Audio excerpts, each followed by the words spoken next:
Corals live in close association with small brown algae, and when the temperature of the water becomes too warm, the algae are expelled from coral tissues, causing coral bleaching.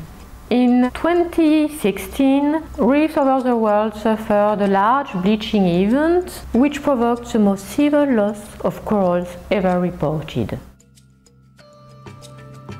Alors la problématique, comme partout dans le monde et notamment chez nos voisins en Australie, les récifs sont soumis à un stress thermique et on l'a vu par exemple en 2016. Voilà. Après, ils sont encore en bonne santé en Nouvelle-Calédonie, donc ils ont encore des capacités de résilience en Nouvelle-Calédonie, mais qui sait ce que ça peut devenir dans quelques années.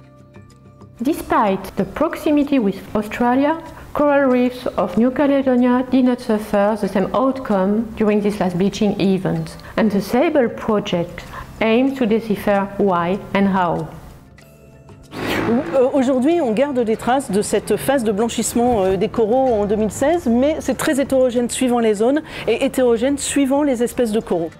The Barrier Reef of New Caledonia is listed in UNESCO World Heritage and is the second world largest after the Australian Great Barrier Reef.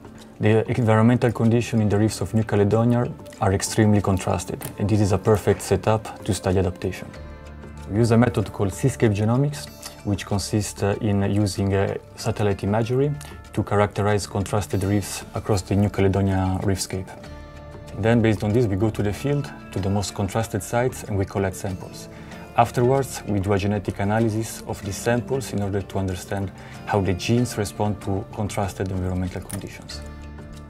Oh, bien évidemment, la question de la préservation des récifs coralliens est cruciale à l'échelle mondiale et dans toutes les zones où on a.